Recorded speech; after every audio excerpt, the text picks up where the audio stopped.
Arestado na si Senador Dante Marcoleta para sa kasong plunder. Kaninang umaga ay nilabas ng Sandigan Bayan ang warrant of arrest para kay Marcoleta dahil sa pagtanggap niya ng 75 million pesos na campaign donation noong 2025, panahong congressman pa si Marcoleta. Bukod sa arrest warrant, naglabas din ng hold departure order ang Sandigan Bayan laban kay Marcoleta.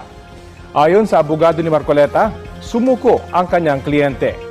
Naroon na raw sila sa korte kanina para sa pagdinig sa inihain niyang motion to quash. Non-bailable ang kasong plunder na dilingin ng Sandigan Bayan 3rd Division.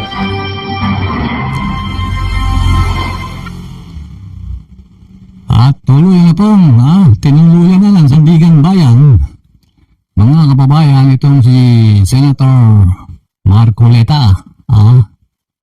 Inaresto na po siya, mga kababayan. Pati na rin po itong si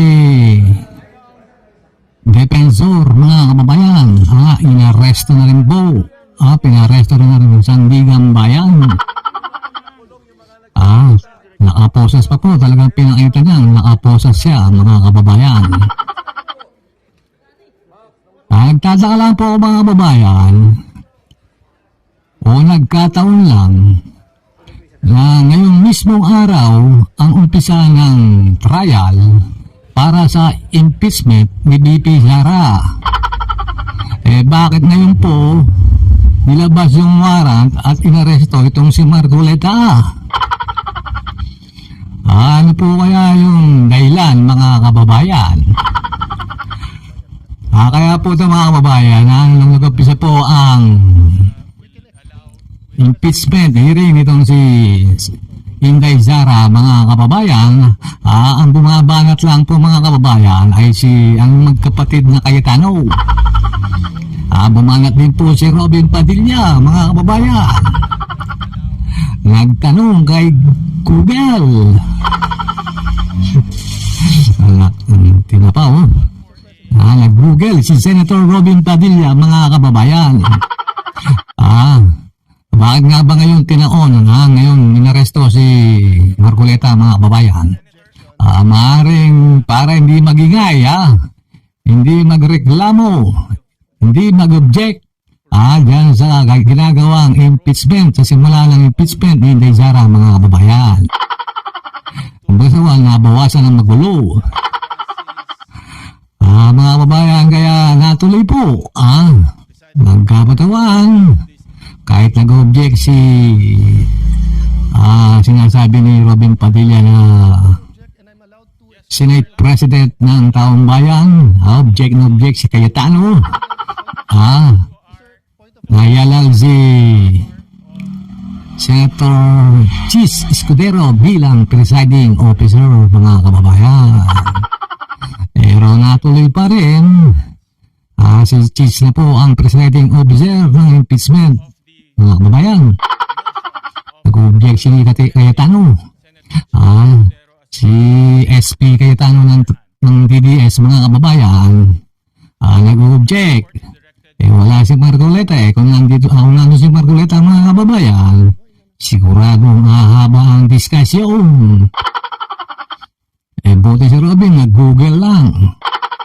Ito nga si Pia Cayetano, mga kababayan, nagsabi pa na tawagan si President Bongbong Marcos para magkaroon ng special session. Total, malakas naman daw yung majority kay BBM. Parang itong mga Cayetano, akala nyo maayos niyo yung mga tao. Kayo magkakapatid, di pa nagkaayos. Mga hilip pa kayo.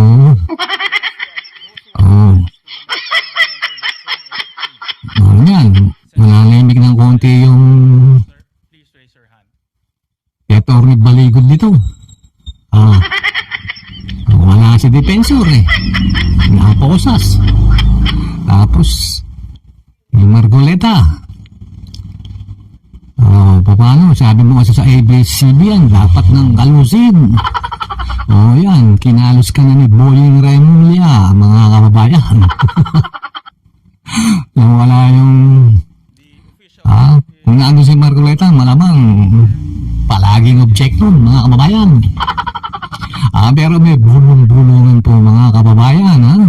May balak mag-impeach kay Boying Remulla. Sabi, nabulong-bulong sa social media. Pinangunahan daw ito ni Juan. Pangangalan Gloria, tsaka Martin.